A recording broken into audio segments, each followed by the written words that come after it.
welcome to another episode of The Platform. Great fun to feature Parnia Porsche, who's been killing it over in the States lately, and of course from the Ultratune commercials. Sheen from Ultratune sponsoring the show last season, and it's always fun to have her on the show, and here she is. Parnia, it's great to have you on the show. How's things? Things have been great. How have you been? I've been good, but what's been happening in your world? I see you've been over in LA and you're doing your music. It sounds exciting. Yeah. So I've just been meeting new people, networking. I've been to Universal Studios. I've worked with some producers in there. I've met some really amazing people, and just trying to get my music up and going now. So it's just a matter of time. Yeah, that's exciting. So the show I do is about stories. So where'd you grow up in Australia? So basically, I was born in Sydney, and then from Sydney I went to New Zealand when I was about 2. Then I came back, and I was sort of living in a place called Wollongong. So I was like a country girl for a little while until I was about 5, and then I moved to Tweed Heads West. Ah, Tweed girl. Mm-hmm. And so, how did the modelling stuff come to be? I mean, what age did you start doing that? So I was a little bit of a naughty kid. I was a little bit Naughty how? Naughty, just always getting in trouble. I had how do I say? I had no what's it called when you can't focus and stuff in class? I forget. No attention span. Right. Yeah. Yeah. I was a bit naughty in class and stuff, but I still somehow, because I was very tall, I'm 5'8", so I still somehow managed to get dragged into doing photo shoots and stuff like that at a really young age. So I did my first photo shoot, I think when I was about 12, 13. I think my dad dragged me to do that, and I actually ended up liking it, but I wasn't all for it at the start. And then, because I was too busy being naughty, I love being naughty. And then from there, I kind of just did a few photo shoots, and then I got into a long-term relationship, and then once I broke up with him, I sort of went more into the modelling after that. How did the Ultratune stuff come to be? Basically, Sean Buckley, the chairman of Ultratune, his fiance was a friend of mine, and I met her at a mutual friend's birthday party, and then from there, he put me through a series of interviews and stuff like that. And then, I just ended up getting the job. We're into rubber. If you're into rubber, we've got an even greater range, including quality necks and tyres from as low as $75. Into rubber? Get into Ultratune. Looking back to the first ads you guys did, where it was kind of just the play on the rubber. Yeah. Totally. What was the feedback like for those first couple of ads? They were pretty funny. Oh, look, everyone's very politically correct, if you'd like to say. So yeah, there wasn't much good feedback coming from the politically correct people. I could imagine. And so the first one that really took off too was the Jean-Claude Van Damme. Your lady's got car troubles.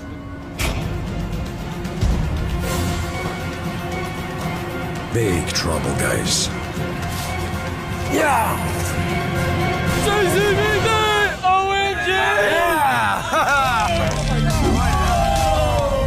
I will always be there to save you, but Ultratune will.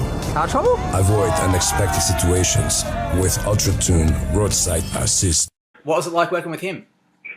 He was amazing because I got to do dinner with him maybe 3 nights in a row before we did the actual commercial, and he was super professional. He was lovely. He even offered me a training session because I was boxing at the time, so he even offered me to show me his little moves and stuff. So that was pretty cool. You've had a pretty interesting career, because not many people that would do modelling like you have would get in the ring and actually have serious fights, and you did. Why did you do that, and what was it like? Well, like I said, I was a very naughty little kid when I was younger, and, just my upbringing and stuff like that, I think it was the right thing for me to do, just let all my anger and frustration out in the ring, So I definitely, even though I have a very, how would I say, people call it bougie nowadays or whatever, I do have a very, primitive proper side, but I also am a massive tomboy at heart, so I love doing, boxing, motorbike riding, all that kind of stuff as well. Well, not many people do it, so when you're in the ring and you're fighting with another girl, I mean, what's going through your mind? Is there any fear or...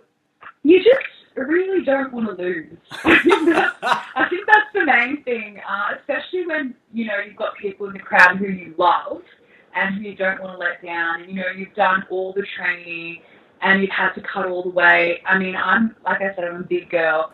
So, I like to sit at, 77 kilos. I know that sounds so heavy.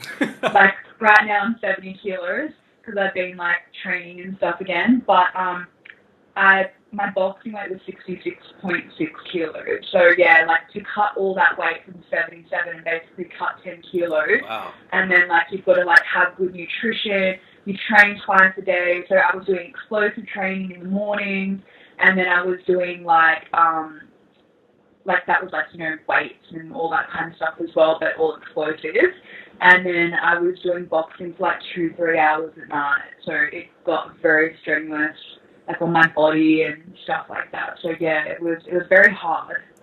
Money, cars, clothes, and the riches. You know I did. Tiger! No, I'm a kitty cat, silly. No, Tiger!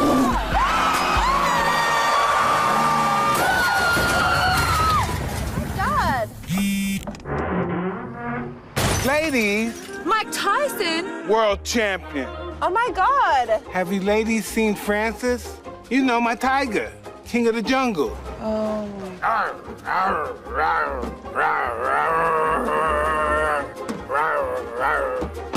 Car trouble? No. Tiger trouble. Avoid unexpected situations. The other big ad was, of course, with Mike Tyson. You went over to Vegas for that one, so tell us about that experience. Okay, that has to be, honestly, one of my favourite commercials, just because, to me, Mike Tyson is such an idol. First of all, it would go Muhammad Ali, but then, yeah, Mike Tyson's, definitely up there. And, just being able to hang out with him, too. We didn't get to do dinner or anything with him, but we got to, go in his trailer, and he was, playing video games and stuff like that, so that was super cool. Nice. So when you go to LA now and you're spending quite a bit of time there with your music, what sort of adventures are you having? You must be meeting some pretty cool people and... Oh, honestly, I don't like to name drop, but I think that within the first month of me living in LA, I think I've met, every single famous person there actually is, that I adore. Do you know what I mean? That, I look up to and I adore, and, just being in their apartment with everyone, or meeting them, seeing the inside of their house and stuff. It's just so crazy, and just talking to them like they're normal people. And I think that's what they want to see. You know what I mean? They don't want anyone fangirling over them and stuff like that. And especially when you can relate to them with stuff like music, or when you've done a little bit of TV and stuff like that. They really like that. So with the music, how much does it mean to you? Are you always listening to beats? Because I've heard some of your stuff. I think it's amazing. And, Cardi B and these sort of artists, they all start somewhere. And your stuff is probably as good as theirs at their starting point too. Oh, no, I think you're being a little bit biased. Yeah, but they had to start somewhere, right? They didn't have hits straight away. And your stuff that you hear for a new artist is really good. So it must be exciting to know that, that anything's possible. If you wanna pace, better take the whole thing. If you wanna slice, better eat it all down. I don't come in halves, say I'm living fast. Trouble keeping up, guess they won't last. They can't handle me, say I'm way too much. Keep on talking all about my past. Want a future with me, wanna make it last. Better fuck me good, hold me in arms. I drop it down low, my pussy fuego. I'm the one to tell you how it is. I don't care how hurt you get. You wanna put it on Parnia, thinking that someone won't start on you. You the type to take your words back. Too late, we already heard that. You gonna deal with the lashback. You'll think of me like a flashback. I'm the one who can act right. Everything's changed since last night. I'm going in and I'm strapped tight. When I'm done, I'm on the last flight. Crossing countries around the globe. You is always there, I'ma leave you on your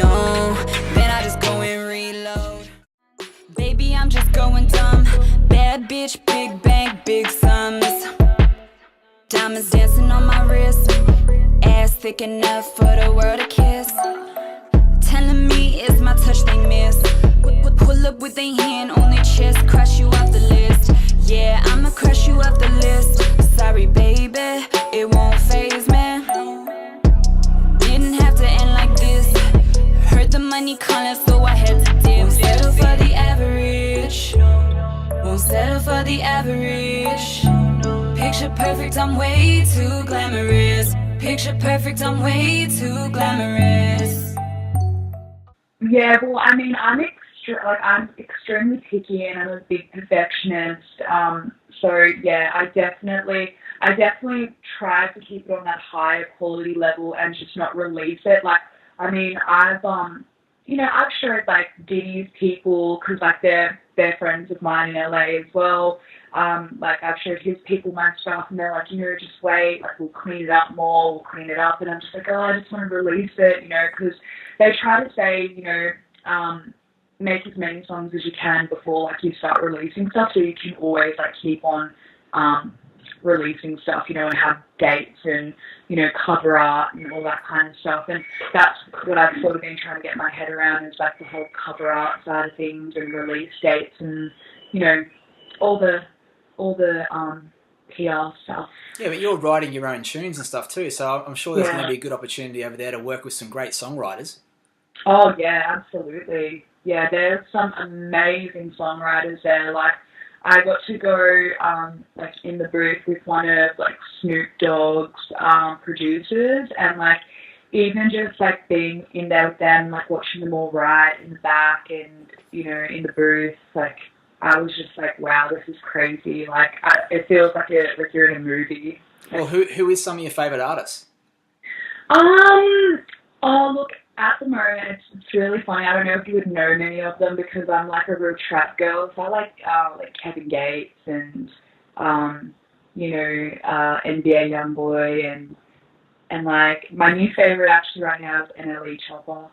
I don't know if you know any of these people. It's embarrassing for me because I'm kind of lost in the 80s, so I love all the old 80s stuff. Yeah, see, that's the thing. I'm like, I do like the Migos, so everyone knows the Migos. I love them all, but yeah, just what I listen to regularly, yeah, would be that. I think Roddy Ricch I've been listening to a bit. Who else? I'd have to go through my playlist, but yeah, those main ones. Kevin Gates is my favorite though. Feeling lucky.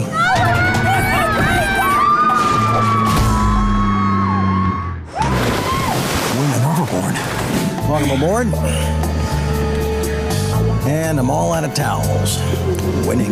Do you have a phone? Oh, selfie. Do these all the time.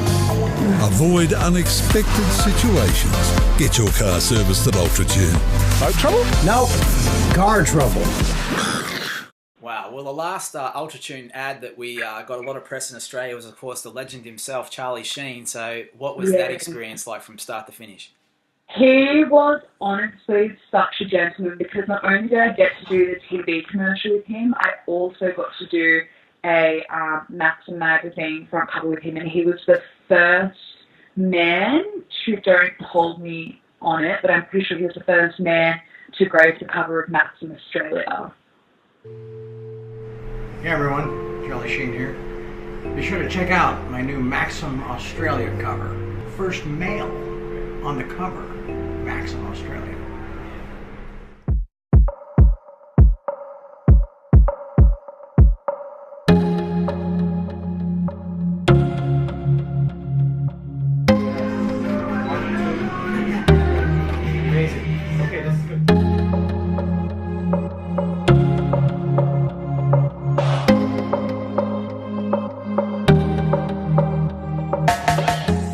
So speaking of modelling then, like tell us about some of your work. I've seen some amazing covers, but how many have you done? I mean, I've done so many. I honestly think it's almost like 14 covers, 15 covers or something like that, like Playboy, FHM, Maxims, and just like worldwide. So yeah, it's been crazy. And I've worked with some amazing photographers too, so that's also been really good. So what's coming up for you then? Definitely more covers.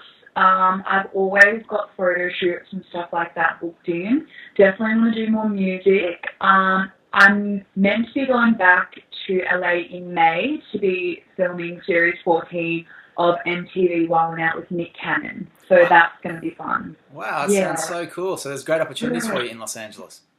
Well, I do love it there, and they call it the land of opportunity, and, you know, I have a really out-there personality, and, yeah, so it works in my favour. It works well for me. Well, very cool. Well, to wrap it up, I love asking people about chasing and living dreams. So what's like the ultimate dream for you if you can live it? Honestly, just doing something that I love every day, just in the entertainment industry. You know, I'm not built for a 9-to-5 job. I'm not built for, you know, an office job or, you know, something behind a computer screen or a phone screen. I really, really, really enjoy being, like, you know, in front of the camera, acting, moving around. I'm a travel bug. I hate staying in one spot. So, yeah, just moving around and anything in entertainment, like, that would be the major dream, major goal. Awesome. Well, great to see you again and wish you all the best with it. Thank you, Andy. Thank you. Yeah, so there you go. Great fun to have her on the show. Thanks for watching, and we'll see you next time on the platform.